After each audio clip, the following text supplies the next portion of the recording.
Okay, ready? Yep. 3, 2, 1. Amazing. Yes. You're well practiced at that. Now the entire interview. Yeah, we're done. We can stop. Gorgeous. 5 minutes. Hello. Welcome to Broadway and Other Kiwi Dreams, a podcast exploring the lives and minds of theatre practitioners in and around the Aotearoa performing arts industry. I'm your host, James Shearer. Today I'm joined by Akina Edmonds. Just a few quick things before we get started. So this is another episode that I recorded way in advance before I took a break from the podcast. So it was recorded in December of last year, which means there are a few things in this episode that we talk about that have already happened or are just not relevant anymore because it was recorded almost a year ago. So getting into the intro, Akina's career was kickstarted when she was cast in the Australian production of Buddy Holly in her final year at NASDA. She then continued her Australian performing journey for 10 years before COVID brought her home to New Zealand. Listen in to hear how Akina felt being one of the few performers on stage during a pandemic. We discuss the joys of landing a big gig straight out of drama school. And of course, we learn about the phone call from Akina's agent saying she will be playing Angelica Schuyler. So, wherever you are, whatever you're doing, enjoy a conversation with Akina on Broadway and Other Kiwi Dreams.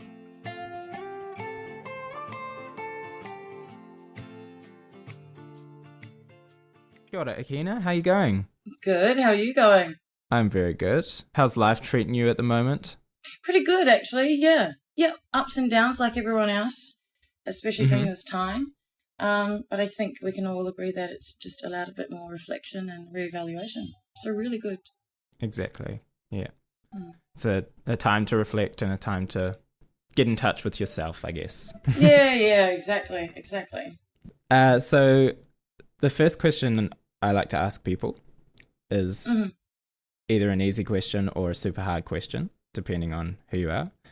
And it is, what is your favorite musical?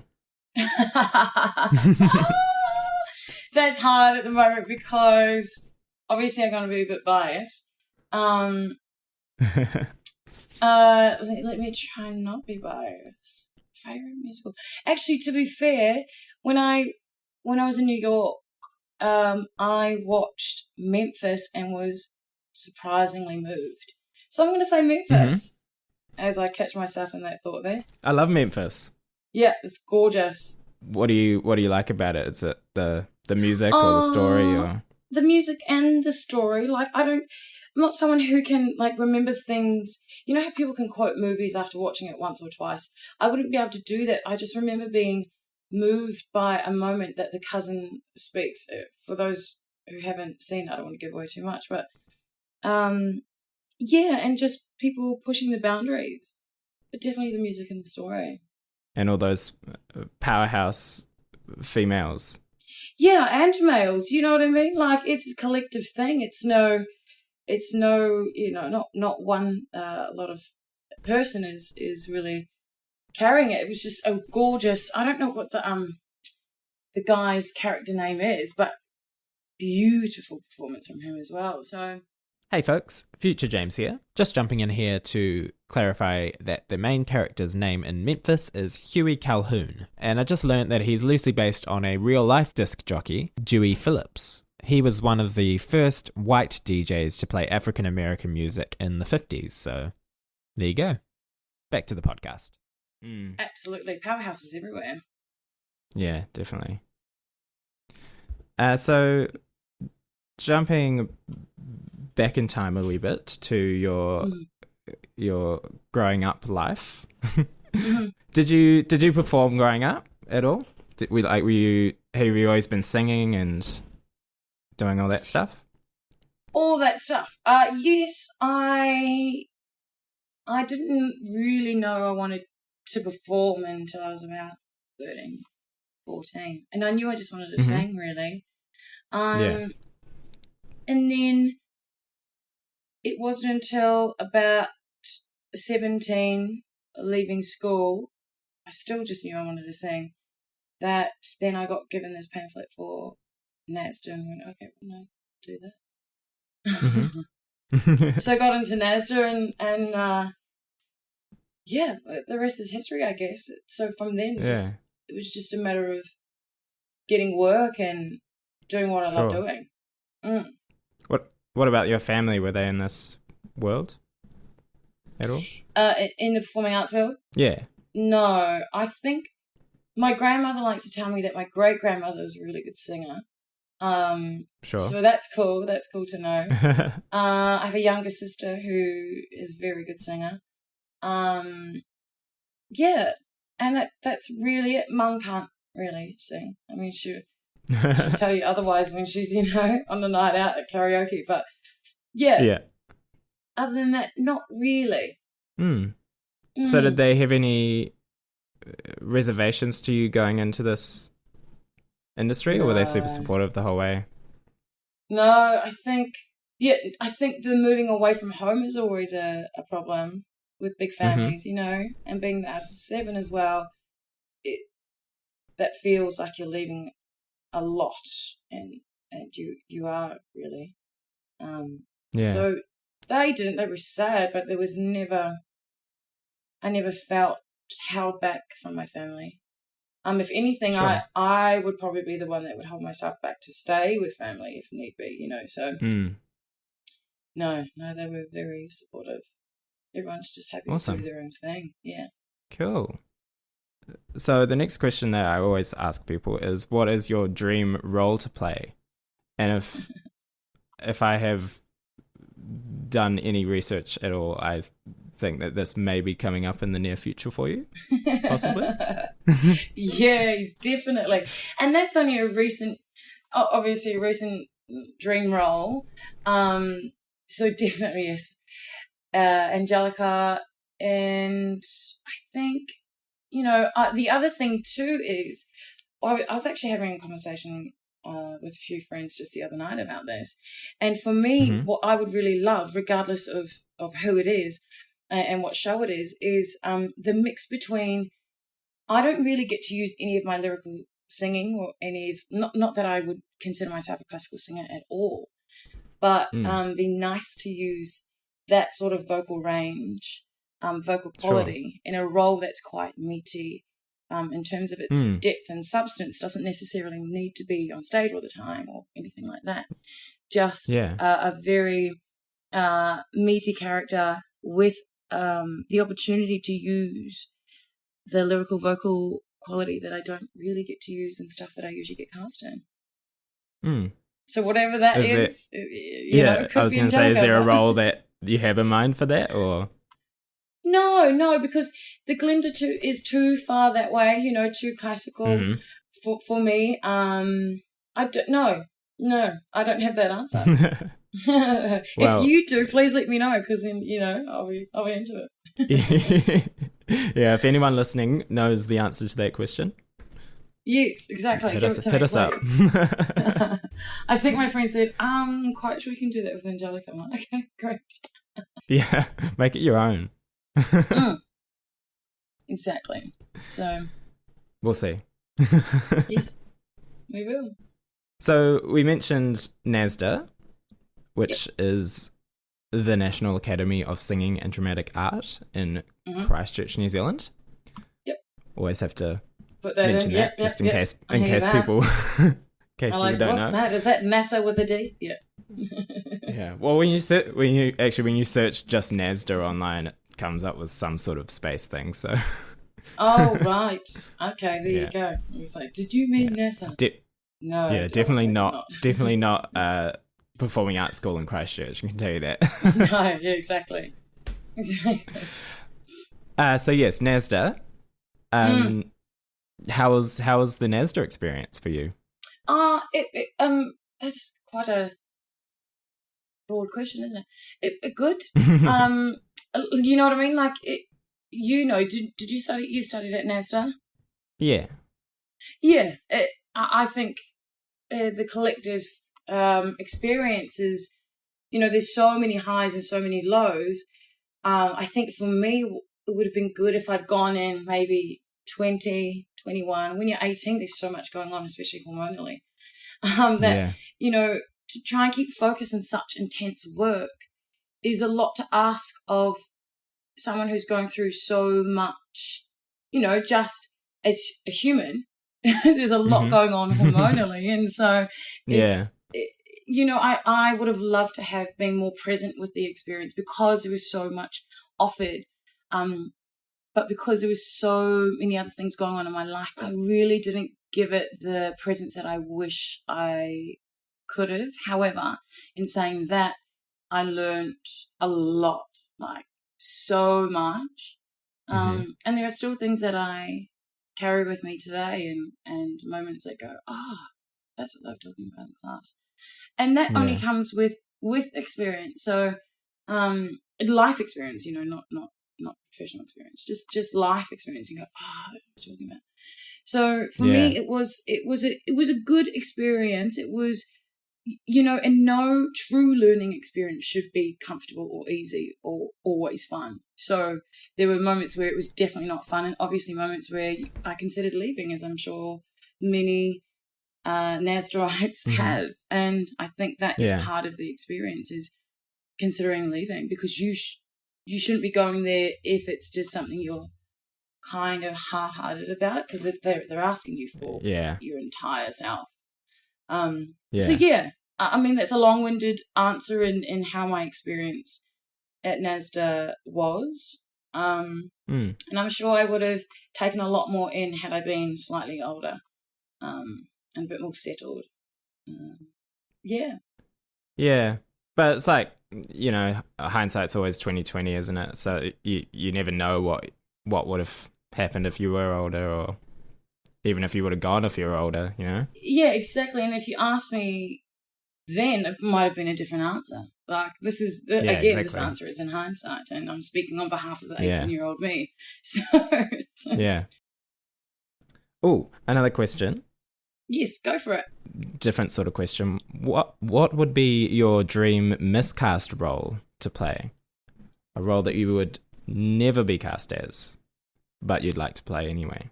I think the only reason you'd never be cast as a role is because you can't do it.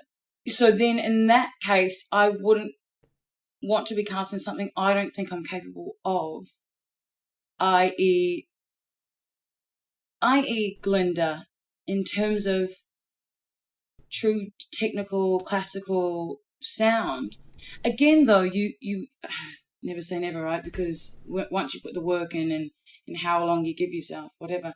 Dream miscast role. Let's come back to that, because that's a really cool question. I've never considered that. Never considered that. Like, that's a really cool question. I'd love to answer that properly. So if we can, I'd love for us to come back to that, because I'm sure something will come up as we continue to speak. Yeah, that's a awesome. cool question. I'd love to know your answer for you, if you have one.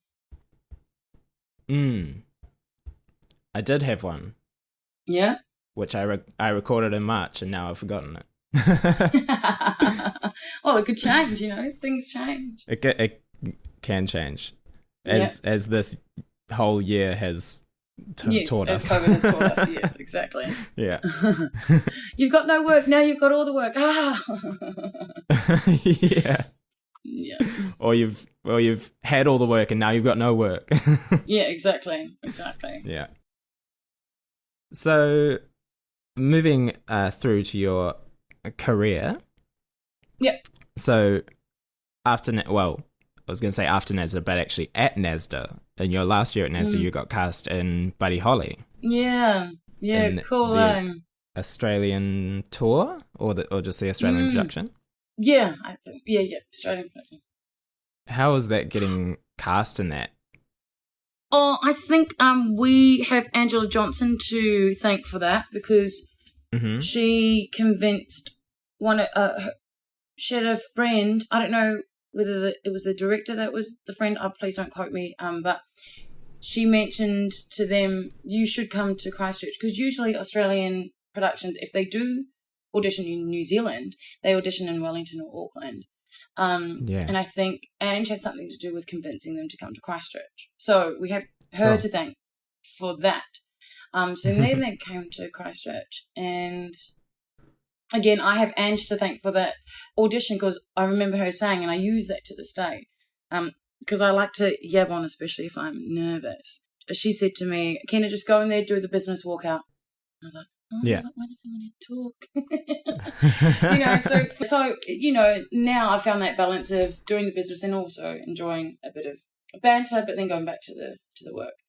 That was amazing to get my first show. In my mind, I thought I'd like, that's it. Oh my gosh, we made it. Blah, blah, blah, done. But that's not the case. I still feel like I'm quite new in the industry, which, in my mind I am. Even with my experience in the industry, I would always say I'm still quite a newbie. So it was very exciting.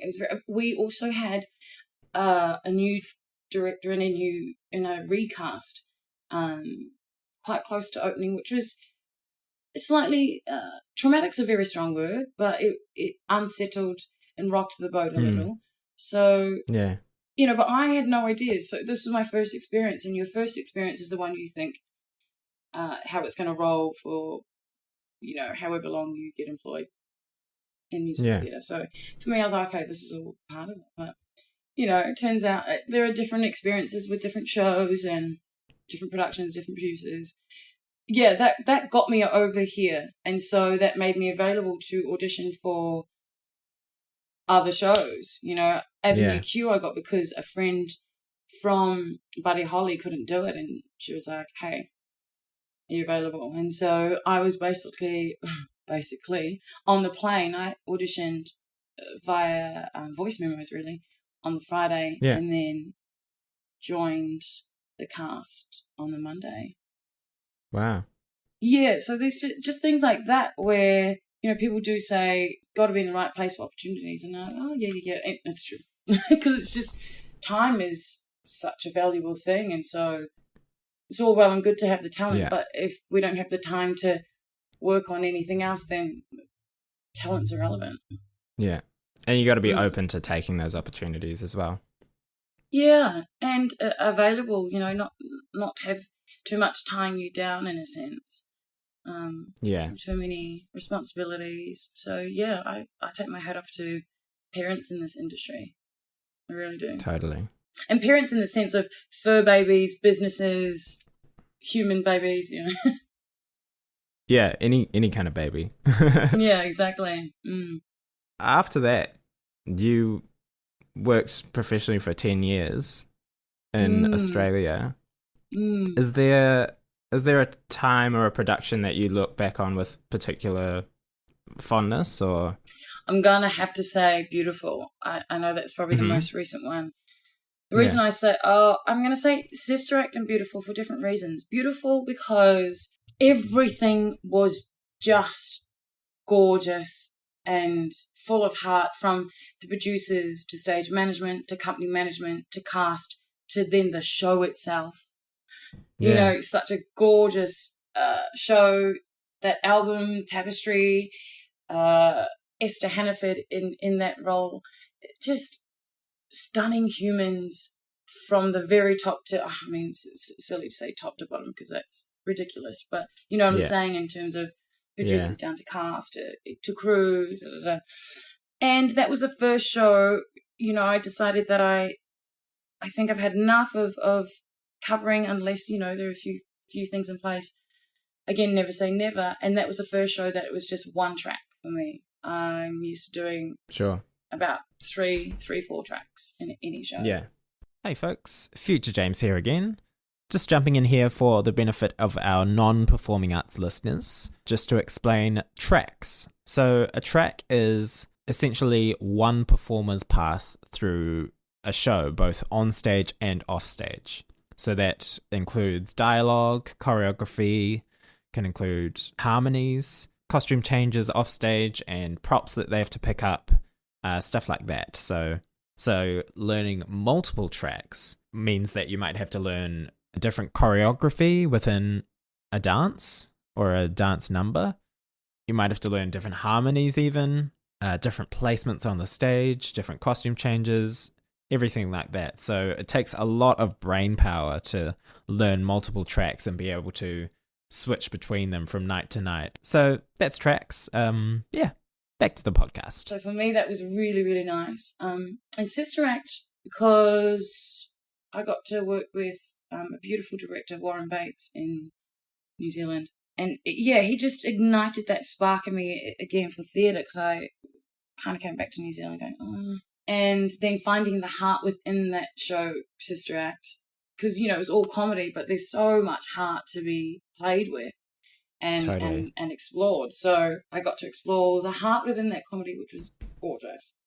So, yeah. Yeah. Those two. Yeah. And that was on home soil as well. Yeah. That was the first one. Big production, home soil. And, get this, the set had the cathedral door from the cathedral in Christchurch. Wow. So it was just beautifully symbolic as well. That's incredible.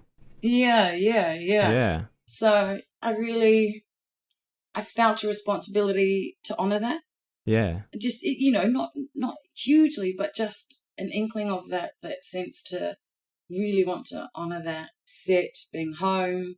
That's where I studied, so. Yeah. So come full circle. Yeah, it's gorgeous. Yeah. Mm-hmm. The first time I heard about you was when you were cast in The Lion King, which was during my time at NASDA. Nice, yes. You were in the ensemble, but you also played the understudy for Nala and Sarabi, is that right? Yes. Good research. I need to do more like that. I need to research more. Yeah, I did. Yep. Did you get to play Nala and Sarabi? I did. I absolutely did, and it was challenging, because when you don't really get to go on often and then take on notes, you can't really apply those notes. Again, this is why I had this conversation with myself about covering.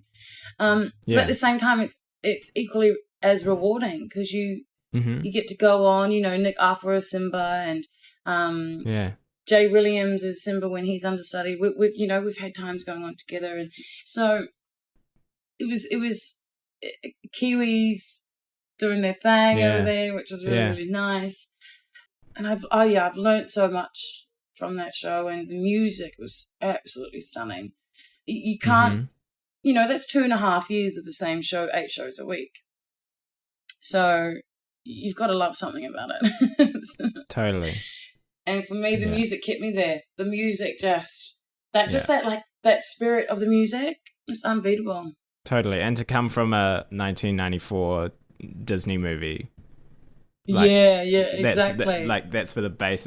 Obviously they built on that, but that's like the origin of that kind of music, and it's just, I know, just incredible. Yeah, absolutely. So and even just like coming down, because I was a bird lady in my ensemble. I mean, you interchange through different animals, so to speak. Yeah. But being a bird lady coming down the aisle and being able to see the audience in the first number, and that number being so epic, people are crying in that number, and you're just like, oh my gosh, this is my job. This is incredible. I don't care what just happened before.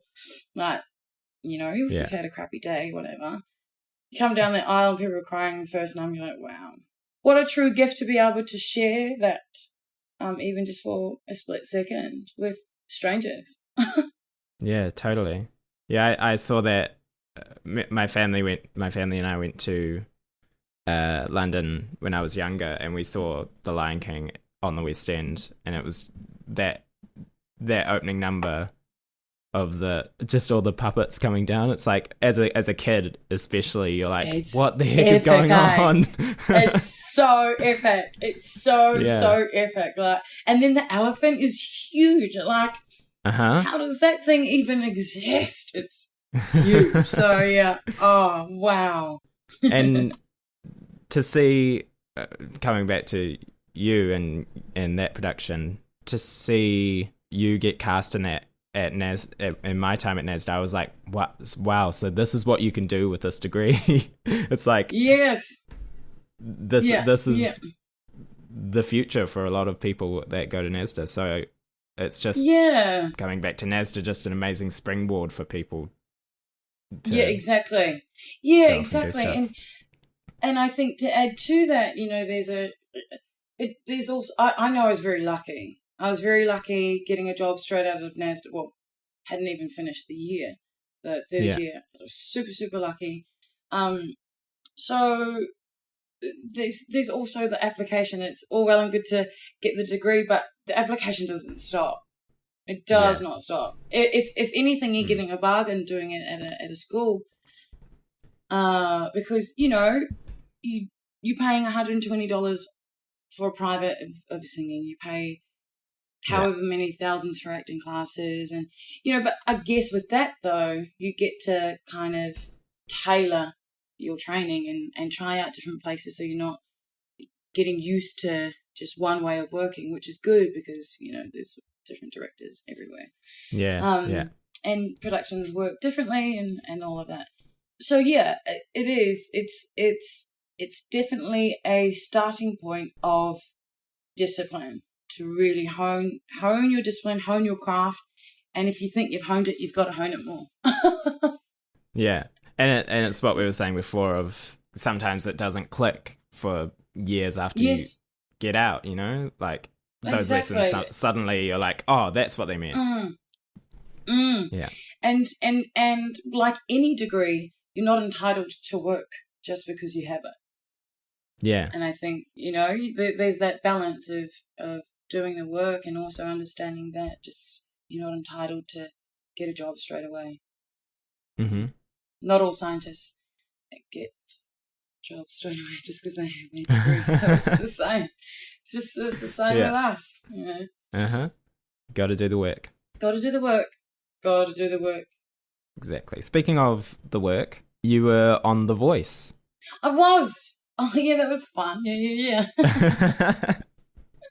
Yeah. So I definitely was. You were on The Voice, 2019. Yes. Oh, that feels like 17,000 years ago. Yeah, which was literally only last year, but how was that experience? Yeah, that was good. Like, it was just nice to be in a different space performing-wise, Just, you get used to a certain world, whatever it is. So for me, I understood the musical theatre audition process. I understood callbacks. I understood and time and how it runs, and you're not really there for, that's a lie. I was going to say not there for too long, but my callback day for Hairspray is probably about 9:30 to about 6.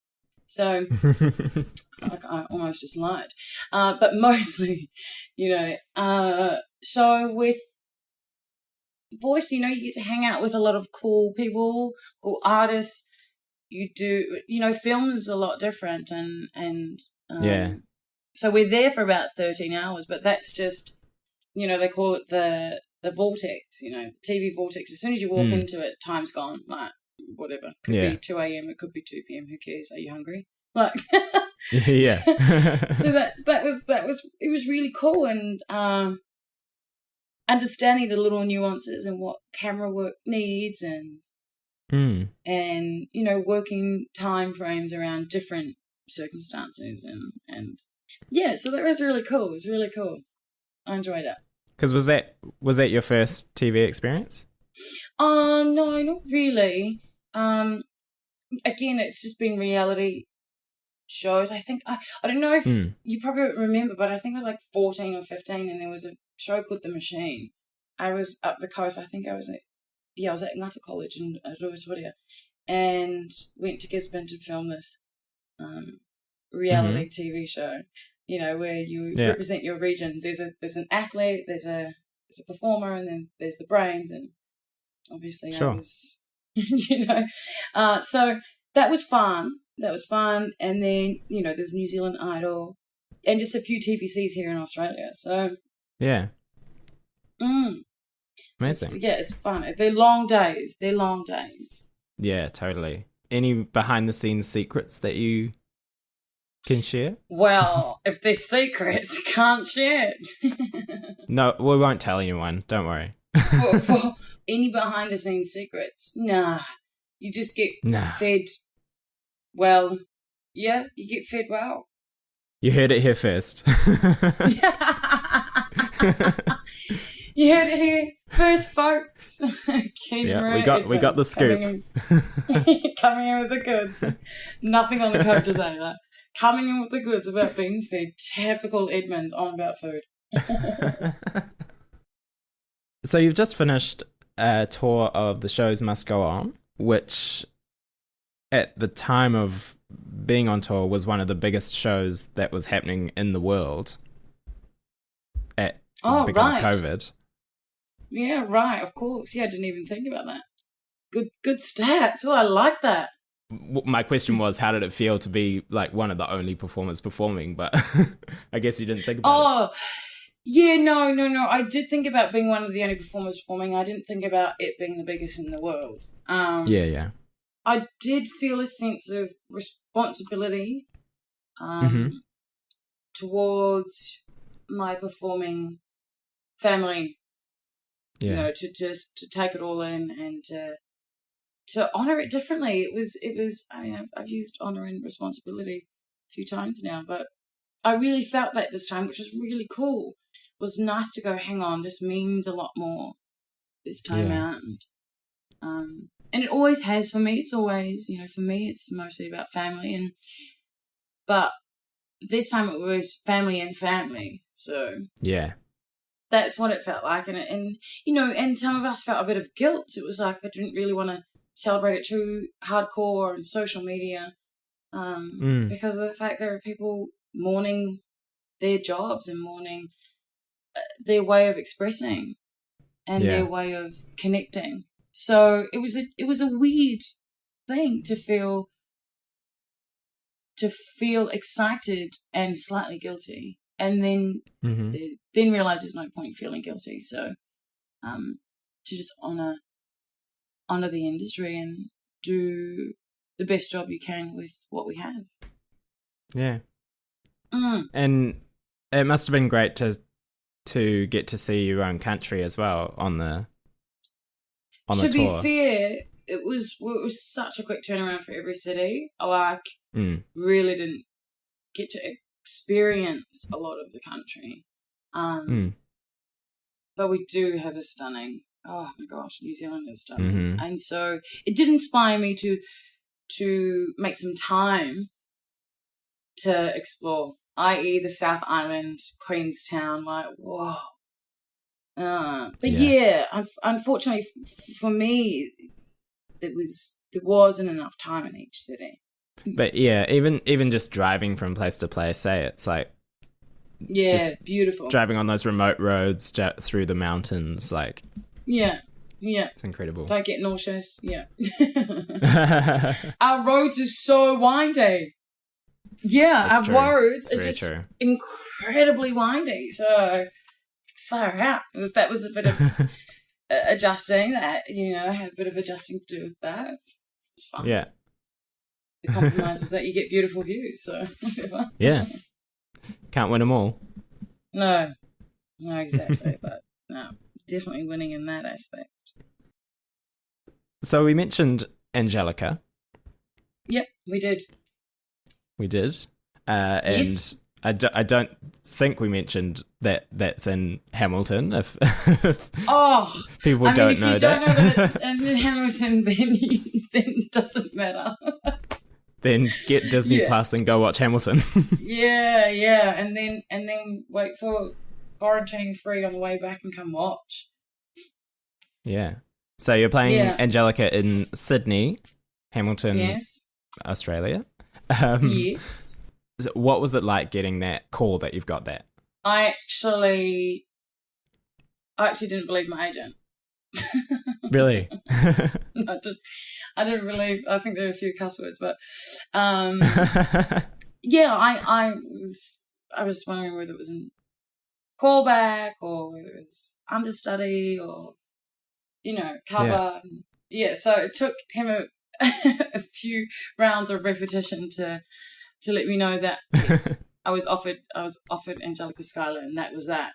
In my mind, it was I had to still do other things, or like, surely this isn't it. And it was, and so so it was an interesting process for me to hear that information, because you'd think you just go, oh my gosh, but I was like, what? No. What do you mean? Are you sure? How do you know? Like, No, that's not possible. yeah, full angry about it. You must have the wrong person. Yeah. So it's gorgeous. And it's just like, oh my gosh, poor thing. Yeah, so it was, a beautiful phone call full of all of the emotions, starting with confusion. Yeah, it was absolutely stunning. That'll be such an incredible rehearsal process. Rehearsal. Yeah. That'll be amazing. It's going to be magic. It's going to be to magic. get to sing those songs. Yeah, exactly. Rehearsals are usually the most magical part of the process. I love rehearsals, just in general. Yeah, just getting to build the show from the ground up. Yep, I'm super excited about that. You could almost say you'll be satisfied. Oh, here he goes. Oh, yes. We need to work on that punchline, my love. we threw one pun in there, so we're good. Nice. Well, it almost avoided the room where it happened one, so that's okay. Yeah, we got a different pun in there, so we're good. Here we go. Exactly.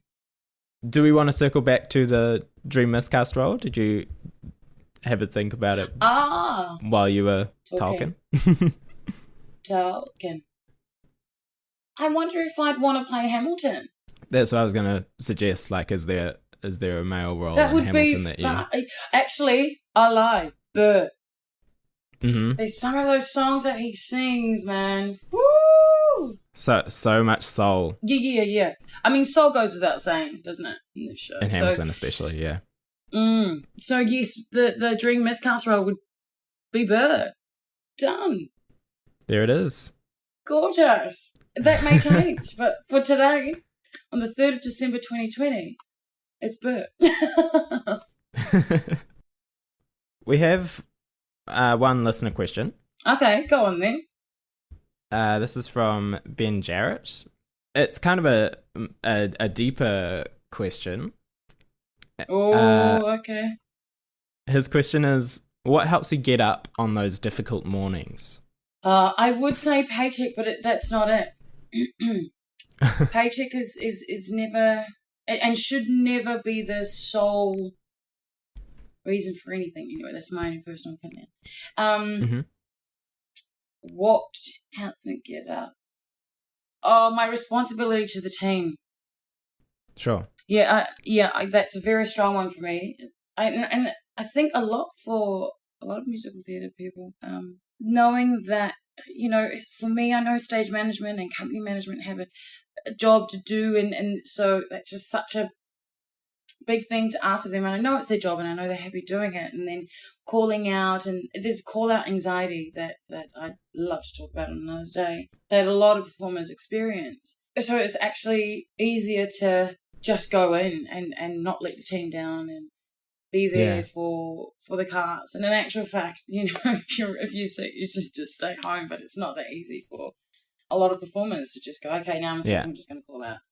Probably be different now, with COVID in our spaces. Yeah, that's it. The responsibility to the team is what gets me up on those difficult days. Sure. If it can't be for me, it's got to be for something and someone else. And so, yeah, put yourself aside and do it for everyone else. Yeah. Leave your shit at the door, as they say. Yeah. Well, not so much that you don't acknowledge it and work on it, but yes, as much as you can for the work, and then find quiet space to work with that shit and get in there and deal with it. Mm-hmm. Another question. Go on then. Do you have a favourite role that you have played? I know we've talked about, Dolores and your roles in Beautiful and all that stuff. Is there a favourite role maybe just for the role itself? Yeah, actually. I really enjoyed playing Yona in Children of Eden for the Stephen Swartz triptych. Mm-hmm. It was a one night only show. I really enjoyed it because it wasn't just Sass Queen coming in being sassy or anything like that. It was just it had a beautiful arc, had a stunning journey, had beautiful songs. Actually, that's probably one of the songs I really enjoyed in terms of its vocal quality was Stranger to the Rain, and Sailors of the Skies. They're really beautiful music, actually. Nice. That would be the surprise one, besides Dolores and Janelle. That would be one. Actually, I really enjoyed the arc of this character and the vocal quality in the songs.